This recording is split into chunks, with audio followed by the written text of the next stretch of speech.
I think one of the many great things about Fire Island is that, not only is it a queer film from a major studio, but it's a queer film about queer people of color. And we don't really see that representation often. Could you talk about the film's significance in that regard?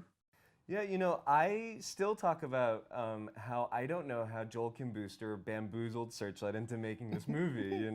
I am so glad that a studio like Searchlight, put their faith in a story about queer people of color, made by queer people of color. It's why I wanted to be a part of this movie. I wanted to talk about queer Asian American friendship. I wanted to talk about queer joy. And I think it's a sign of changing times that the industry is understanding that our stories are important and that there are audiences out there that are really excited by them and want to see them on screen. Fire Island was, once mislabeled as a horror movie on IMDb, and while that's obviously a mistake, it got me thinking: if this were a horror movie, which of the group do you think would be the first killed, and which do you think would be the final girl? That's a good question. Matt Rogers would die first. Yeah. Shortly followed by me, probably. And then who'd be the last one standing? Is it Bowen or Joel? I think it's Bowen. No shade, Joel, but I think it's Bowen. because Bowen is the murderer. That's the plot twist. twist, honey. The sweetest one. The one that's killing all of y'all. That's the one you gotta watch out for, y'all.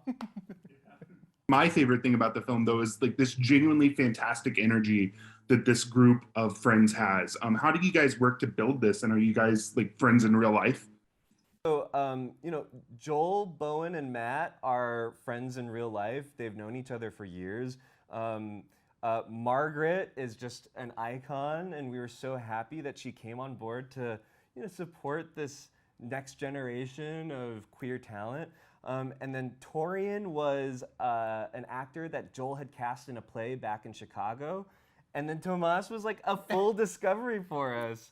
Auditioned in like a construction worker crop top vest, and I just saw in them this genuine like self-love and talent and energy that I just knew would slot in so perfectly into this group. And that friendship that you see on screen between all of them is really genuine. Like they really got along in this beautiful way.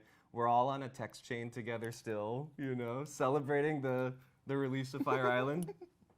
Do you have anything to add about the dynamic of the group? I mean, I think it's so unique and special to me, specifically because I'm surrounded by queer people of color, which I feel like I tend to feel alone in sometimes in our community, without my people. And I think the beauty of this movie is that it has allowed me to not only gain some new friends, but feel so celebrated and seen on such a platform like Fire Island. Yeah, absolutely. And then I think another really cool thing that you did in the film was the very opening, the 20th Century theme song, that unique version of that. Where did that idea come from? So that was an idea from our assistant editor, Matthew Buckley, Buck. And he was joking about it, and then I was like, no, that's brilliant. And then I pitched the idea to Tómas, Matt, and Bowen, our karaoke stars of the movie, and they killed it. They just killed it. Absolutely. Well, thank you so much for taking time to talk with me. Really enjoyed the film, and I look forward to seeing what both of you do next. Thank you so much. Thank you. Bye.